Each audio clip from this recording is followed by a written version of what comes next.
Kisah Legenda Keris Nogososro dan Sabuk Inten.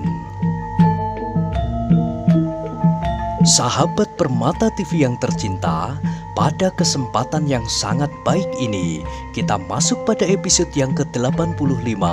Selamat menikmati. Dalam kisah sebelumnya diceritakan, di antara mereka tampaklah Arya Saloka menundukkan kepalanya. Di dalam hatinya melilitlah suatu perasaan sesal yang dalam. Ia menyesal pada keadaannya yang kurang baik. Ia menyesal pada keadaan keluarganya. Satu-satu pamannya yang seharusnya memberi pengayoman kepadanya justru telah mengkhianatinya. Dalam pada itu malam menjadi semakin dalam. Bintang-bintang di langit berkedipan dengan lelahnya. Embun malam satu-satu mulai menggantung di dedaunan. Sesaat kemudian dipersilahkanlah tamu-tamu itu untuk beristirahat. Sedang di ruang itu kemudian tinggallah Mahesa Jenar, Kepu Kanigara dan Rara Wilis. Namun pembicaraan mereka masih belum berkisar sama sekali dari masalah pasukan-pasukan pamingit yang bakal datang. Mahesa Jenar, kata Kepu Kanigara, kau adalah seorang bekas prajurit yang mumpuni. Aku kira dalam hal ini kau lebih berpengalaman daripadaku. Karena itu, aku minta kau mengusahakan agar apa yang akan terjadi nanti tidak mengganggu ketentraman hidup di atas bukit kecil ini. Mahesa Jenar nampak berpikir keras. Akhirnya ia menjawab, Kakang, aku kira pasukan itu akan benar-benar merupakan pasukan yang kuat. Karena itu menurut perhitunganku, sebaiknya kita tidak menunggu pasukan itu sampai datang di daerah bukit ini atau pedukuhan Gedangan. Tetapi sebaiknya kita harus menyongsong pasukan itu. Kita sergap mereka di perjalanan. Mudah-mudahan mereka tidak akan menduga bahwa hal itu akan terjadi. Kepu Kanigara mengangguk-anggukkan kepalanya. Agaknya rencana itu baik. Karena itu jawabnya, bagus, aku sependapat dengan kau. Daerah yang berbukit-bukit ini akan banyak memberikan keuntungan pada kita. Demikianlah akhirnya mereka bersepakat bahwa mereka tidak akan menanti pasukan pamingit itu sampai ke daerah ini, tetapi mereka akan mempergunakan laskar dari Gedangan untuk menyongsongnya. Malam itu hampir tak ada seorang pun yang dapat tidur, apalagi Arya Saloka. Kepalanya dipenuhi oleh berbagai masalah yang menghentak-hentak. Namun ia bersyukur kepada Tuhan yang Maha Pengasih bahwa meskipun pamannya sendiri sampai hati untuk membinasakan, tetapi diletakkannya orang lain yang sebenarnya tidak ada sangkut paut apapun untuk melindunginya. Pagi itu, ketika di timur fajar merekah, Kepu Kanigara telah menghadap Panembahan Ismoyo. Diuraikan semuanya yang didengar dari Wanamerta, Wiradapa dan Mahesa Jenar tentang kemungkinan-kemungkinan yang bakal terjadi. Tampaklah betapa pedih hati orang tua itu. Sebenarnya ia sama sekali tidak mau melihat atau mendengar tentang pertempuran-pertempuran dan perkelahian.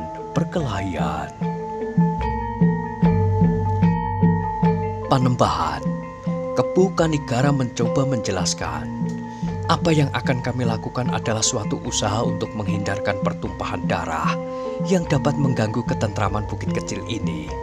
Karena itu dengan terpaksa kami harus menyambut kedatangan mereka sejauh mungkin dari tempat ini.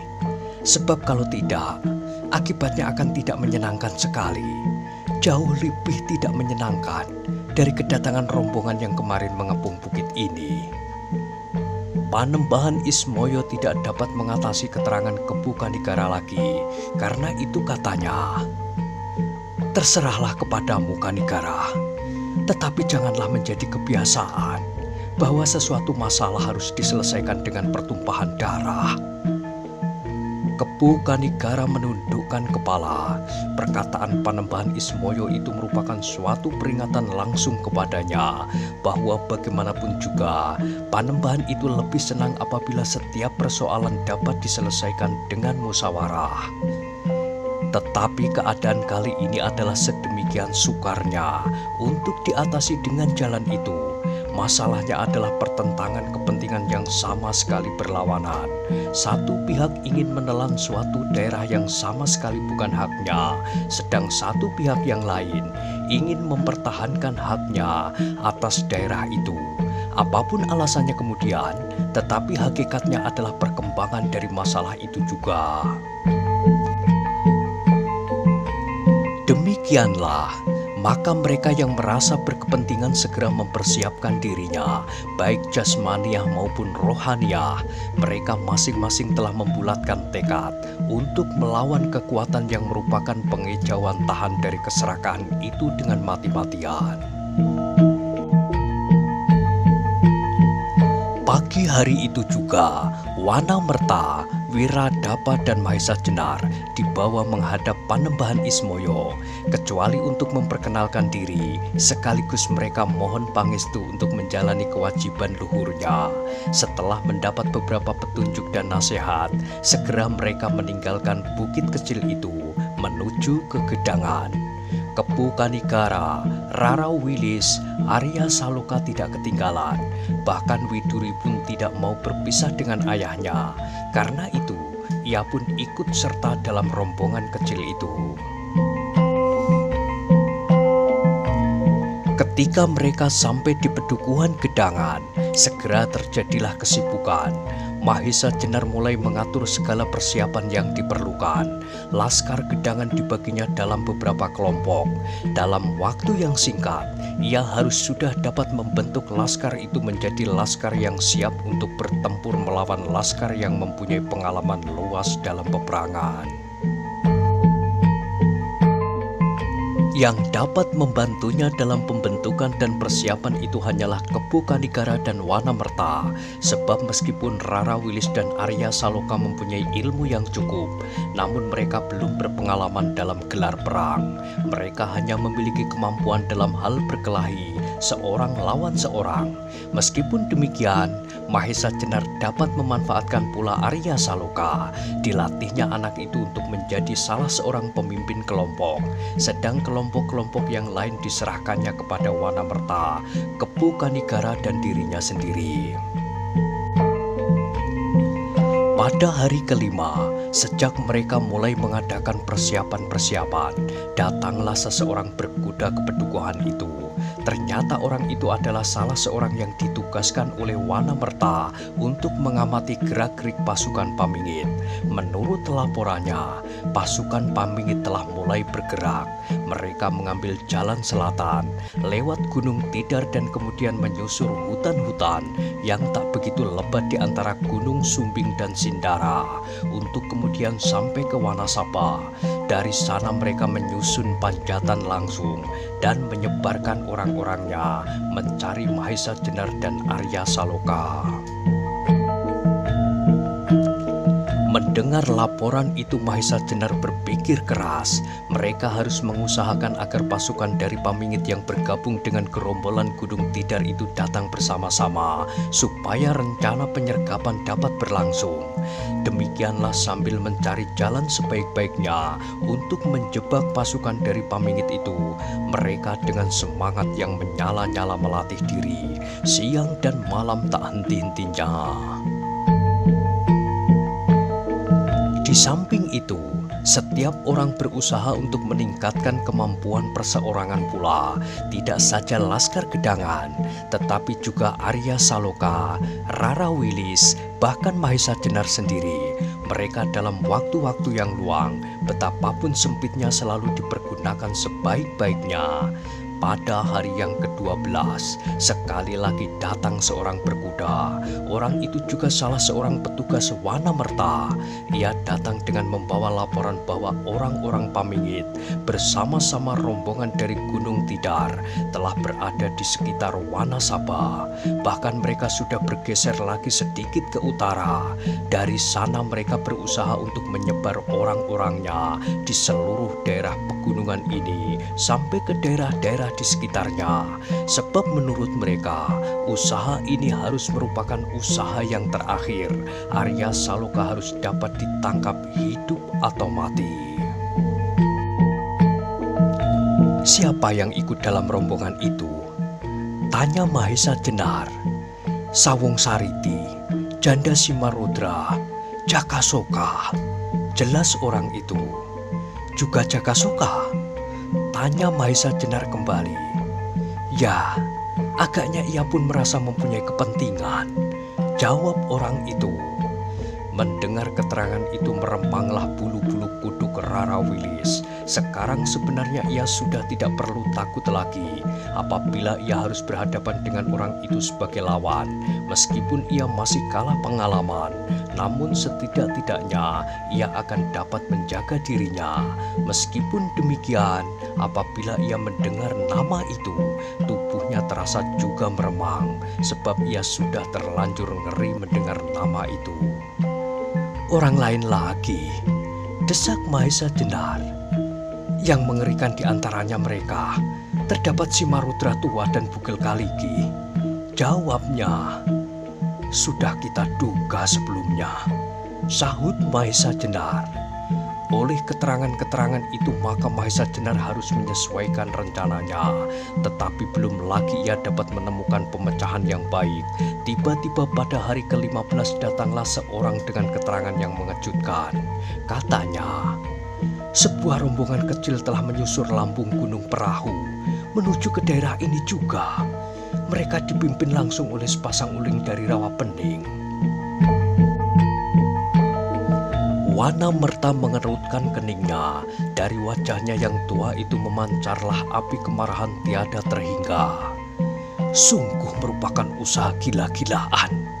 Uling itu akan bersyukur juga kalau Banyu Biru jatuh ke tangan Lembu Sora. Sebab dengan demikian ia akan semakin leluasa bergerak di daerah Rawapening. Katanya geram. Bukan itu saja, Paman, potong Mahesa Jenar. Tetapi sebentar lagi daerah-daerah itu akan ditelannya, Pamingit oleh Simarudra dan Banyu Biru oleh sepasang uling itu. Kembali terdengar gigi orang tua itu menggertak. Lembu Sora baginya tidak kurang dan tidak lebih dari seorang yang sama sekali mengabdi kepada kepentingan sendiri, yang bahkan tega mengorbankan saudara tuanya. Tetapi mereka tidak cukup dengan mengumpat-umpat saja untuk mengatasi bahaya yang akan datang. Mahesa Jenar dan kawan-kawannya harus bersiaga. Mereka menempatkan beberapa orang untuk dapat mengawasi setiap gerakan yang mencurigakan. Ketika Mahesa Jenar telah merasa bersiap, maka ia tidak perlu lagi menunggu lebih lama. Bahkan kalau mungkin ia melawan rombongan itu satu demi satu. Sebab apabila kekuatan kedua rombongan itu bergabung, akan merupakan kekuatan yang mungkin sulit untuk diimbangi. Namun meskipun demikian, pantang ia menyingkirkan diri. Sebab dengan demikian ia akan membebankan segala dendam kepada penduduk Gedangan. Maka mula-mula yang dilakukan adalah memancing pertempuran dengan rombongan Sawung Sariti secepatnya. Tetapi cara yang mula-mula dipikirkan untuk mencegat rombongan itu terpaksa dipertimbangkan kembali. Sebab setiap saat rombongan uling dapat datang dari jurusan lain. Demikianlah ketika pada suatu hari beberapa orang pengawas dapat menangkap seorang yang dicurigai. Mahesa Jenar berhasrat untuk melakukan maksudnya. Setelah Mahesa Jenar mempersiapkan pasukannya dalam kesiagaan penuh, dipanggilnya orang tangkapan itu menghadap. Maka bertanyalah ia kepadanya, "Siapakah kau?" "Aku seorang perantau, Tuan, yang berjalan dari satu tempat ke tempat lain untuk menyambung hidup," jawabnya. Mahesa Jenar tersenyum, lalu katanya, "Dari manakah asalmu?" Orang itu ragu sebentar. Kemudian jawabnya, "Banyu Biru, Tuan." "Bagus," desis Mahesa Jenar. "Katakan kepadaku, siapakah kepala daerah perdikanmu?" Kembali orang itu ragu, namun akhirnya ia menjawab pula, "Ki Ageng Lembu Sora." "Bagus, kau berkata sebenarnya," sahut Mahesa Jenar.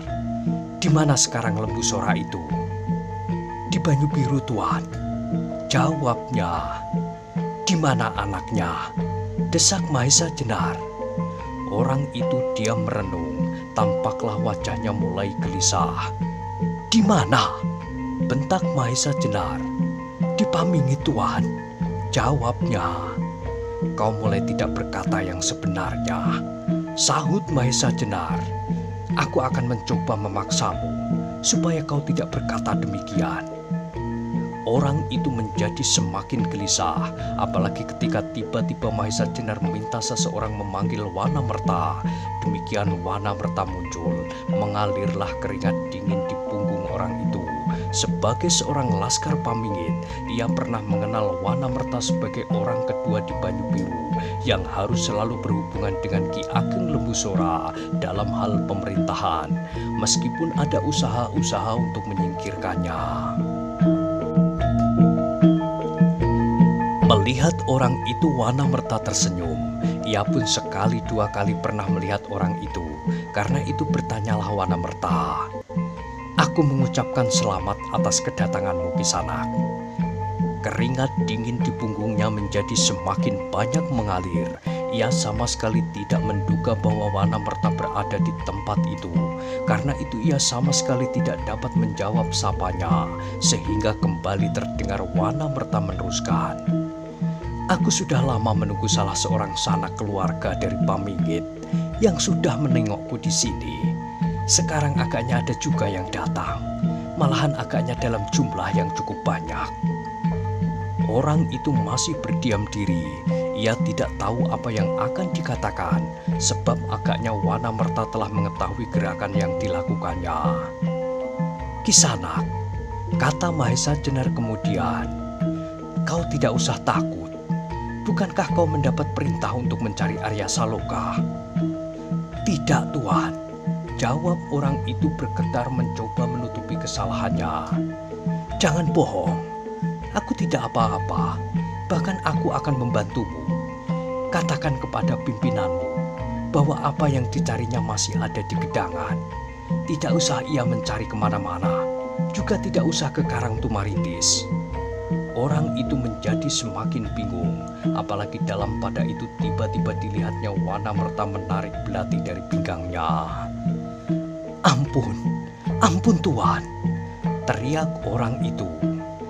Wanamerta tersenyum, katanya, "Kisanak, telah sekian lama aku menahan diri. Sekarang aku ingin menumpahkan kemarahanku kepadamu. Bukankah kau salah seorang dari mereka yang telah mengeruhkan suasana Banyu Biru?" "Tidak, Tuan. Aku hanya sekedar mendapat perintah," jawab orang itu ketakutan. Dalam pada itu Mahesa Jenar pun kemudian menjadi cemas. Ia tidak berhasrat untuk menciderai orang yang hanya merupakan seorang pesuruh saja. Apalagi dengan demikian, maksudnya untuk memancing pertempuran akan tertunda.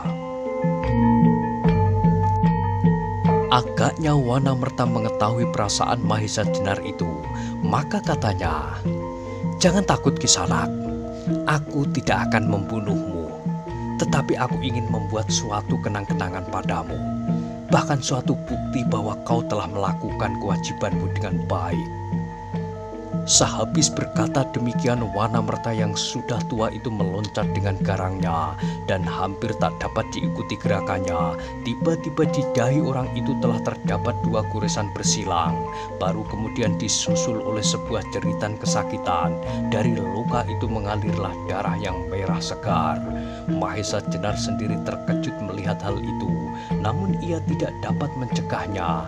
Ia menyadari betapa geram orang tua itu terhadap Lembusora dan orang-orangnya.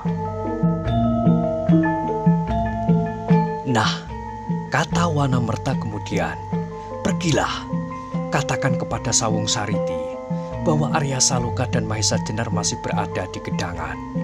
Bahkan Wanamerta yang tua pun berada di sana. Dengan demikian kau akan mendapat tanda jasa atas hasil pekerjaan yang kau lakukan." Bagaimanapun juga orang itu adalah seorang laki-laki.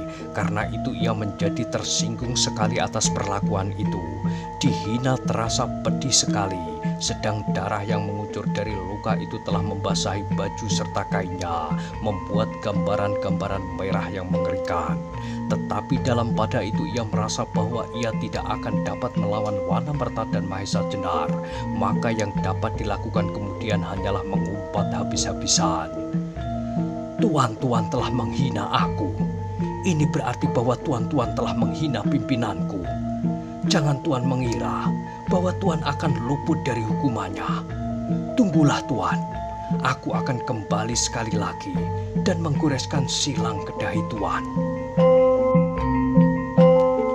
Sekali lagi Wanamerta tersenyum aneh. Jawabnya, pergilah sebelum aku menambah kenang-kenangan pada tubuhmu. Katakan kepada pimpinanmu bahwa seandainya mereka yang datang, pada dahi merekalah aku akan membuat tanda silang itu. Penghinaan itu sudah melampaui batas. Karena itu orang itu sudah tidak mau menunggu lagi. Cepat ia meloncat lari secepat-cepatnya kembali menghadap Sawung Sariti. Sepeninggal orang itu, segera Mahesa Jenar mengatur pasukannya, sebab orang yang dilukai oleh Wanamerta itu pasti akan menambah-nambah cerita. Dan kalau demikian, maka keadaan akan menguntungkan sekali, sehingga Mahesa Jenar tidak harus melawan dua rombongan dari jurusan yang berbeda sekaligus di bawah pimpinan masing-masing orang-orang yang puas dan sakti. Demikianlah apa yang diharapkan itu datanglah. Pada pagi berikutnya seorang pengawas melaporkan bahwa dari arah selatan tampaklah barisan berobor mendekati gedangan. Itulah barisan Sawung Sariti. Mahesa Jenar cepat menyiapkan orang-orangnya. Ia sendiri beserta Kepu Kanigara memimpin laskar yang langsung akan melawan pasukan yang datang. Sedang Arya Saloka dan Wanamerta dibantu oleh Wiradapa diperintahkannya untuk kemudian menyerang dari sayap kiri dan kanan. Dengan demikian Mahesa Jenar dan Kepu Kanigara akan dapat lebih dahulu memilih lawan-lawannya. Apabila Bugel Kaliki dan Simarodra berada dalam pasukan itu juga, seharusnya kedua orang itu menjadi kewajiban Mahesa Jenar dan Kepu Kanigara. Untunglah bahwa di Karang Tumaritis, Mahesa Jenar atas tuntunan tidak langsung dari Kepu Kanigara telah menemukan inti dari ilmunya setelah ia berhasil meraga sukma. Dengan demikian itu tidak perlu lagi gentar menghadapi si bongkok dari Gunung Cermai atau harimau liar dari Lodaya itu. Sedang Kepu Kanigara sendiri tak perlu diragukan lagi. Ia adalah saudara seperguruan ayahnya, Ki Ageng Pengging Sepuh. Bahkan ia memiliki kesegaran yang lebih mudah dalam mengolah kanuragan. Sehingga beberapa orang mengatakan bahwa Kepu Kanigara mempunyai beberapa kelebihan dibanding ayahnya. Pasukan berobor itu kemudian berhenti tidak seberapa jauh dari gedangan. Agaknya mereka menunggu sampai fajar menyingsing. Demikianlah ketika matahari telah menjenguk dari balik cakrawala, bersiaplah kedua pasukan yang sudah saling berhadapan itu. Meskipun demikian, agaknya Sawung Sariti ingin menunjukkan kebaikan hatinya. Dengan panji-panji putih yang tersangkut pada tunggul yang masih tersawung, ia dengan beberapa orang datang mendekati laskar gedangan. Wajahnya yang cerah membayangkan suatu keyakinan atas kekuatan diri. Melihat wajah itu Mahesa Jenar menjadi bersedih hati. Matanya membayangkan kecerdasan otaknya, sedang langkahnya tetap menunjukkan bahwa Sawung Sariti adalah seorang anak yang berani, apalagi di bawah asuhan seorang sakti yang bernama Ki Ageng Soradibayana. Sayang bahwa di dalam dadanya tersembunyi beberapa titik-titik hitam yang mengotori kebesaran pribadinya. Di belakangnya berjalan dua orang pengawalnya, seorang yang bertubuh tinggi agak kurus, mukanya ronjing bermata sipit, dengan alis yang tebal hampir bertemu pangkalnya, sedang yang seorang lagi bertubuh besar kekar. Meskipun ia tidak setinggi orang yang pertama, namun ia termasuk seorang yang tinggi pula. Matanya tajam memandang ke depan, seperti mata burung hantu. Di pinggang kedua orang itu tergantung masing-masing sebuah pedang panjang, sedang di lambung yang sebelah terselip pisau-pisau belati pendek. Mahesa Jenarlah yang kemudian melangkah ke depan menerima kedatangan Sawung Sariti yang ketika itu telah berdiri berhadapan. Dengan hormatnya anak muda itu membungkukkan badannya. Mahesa Jenar pun kemudian membalas membungkukkan badan pula. Paman Mahesa Jenar, Sawung Sariti memulai. Maafkanlah kalau beberapa bulan yang lewat aku tidak mengenal paman. Ah, tak apalah, jawab Mahesa Jenar. Kemudian Sawung Sariti meneruskan. Kedatanganku sebenarnya tidaklah bermaksud jahat. Meskipun paman beserta Eyang Wanamerta telah melukai salah seorang pesuruhku, namun aku dapat memaafkan kesalahan kalian berdua. Mendengar perkataan itu Mahesa Jenar mengerutkan keningnya. Sejak pertemuannya yang pertama, ia telah menyesali kesombongan anak itu. Maksud kedatangan kami, Sawung Sariti meneruskan, sekedar untuk memenuhi permintaan Eyang Soradipayana. Demikian rindunya Eyang Soradipayana kepada Kakang Arya Saloka, sehingga aku terpaksa mencarinya untuk membawanya menghadap. Mahesa Jenar tersenyum pahit, sepahit hatinya melihat kenyataan yang tidak menyenangkan itu. Kemudian jawabnya dengan tenang. Baiklah Sawung Sariti, biarlah besok atau lusa Arya Saloka segera menghadap. Ia pun telah merasa sangat rindu kepada pebundenya. Sawung Sariti mengangguk-angguk kecil. Agaknya Mahesa Jenar bukan orang yang dapat diperolok-olok. Meskipun demikian ia berkata meneruskan. Kenapa besok? Bukankah sekarang ini Kakang Arya Saloka tidak sedang berhalangan, Paman? Mumpung hari masih pagi, biarlah Kakang Arya kita bawa menghadap. Syukurlah kalau Paman sudi ikut serta dengan kami. Sayang, jawab Mahesa Jenar. Barangkali Arya keberatan. Ia lebih senang melihat barisan segelar sepapan yang sedang mengadakan latihan pendakian dan penyusupan di daerah bukit-bukit sekitar gedangan ini daripada tergesa-gesa membuat perjalanan ke Banyu Biru. Dada Sawung Sariti berdebar karenanya. Ternyata bahwa Mahesa Jenar bukan sejenis orang-orang bodoh yang menjadi kebingungan berhadapan dengan putra kepala daerah Perdikan Pamingit itu. Karena itu, Sawung Sariti kemudian berkata, namun sudah tidak setenang semula. Sayang, tetapi Eyang berkehendak demikian. Kembali Mahesa Jenar tersenyum pahit. Sebenarnya ia merasa tersinggung atas sikap Sawung Sariti yang menganggapnya sebagai seorang yang sedemikian bodohnya. Sebaliknya, Sawung Sariti pun menjadi kisruh. Semula ia ingin memutarbalikkan perkataan-perkataannya untuk mempermainkan Mahesa Jenar. Namun akhirnya ternyata ia sendiri yang menjadi gelisah oleh jawaban-jawaban Mahesa Jenar yang sama sekali tak diduga-duga itu. Sesaat kemudian terdengarlah Mahesa Jenar menjawab, Anak Mas Sawung Sariti tidak perlu tergesa-gesa. Aku ingin mempersilahkan anak Mas untuk beristirahat barang sehari 2 hari di pedukuhan ini untuk menikmati cerahnya matahari di lembah terpencil ini. Ternyata kemudian Sawung Sariti sudah tidak dapat lagi mengendalikan perkataannya. Aku tidak punya waktu. Aku ingin membawa Kakang Arya Saloka sekarang juga.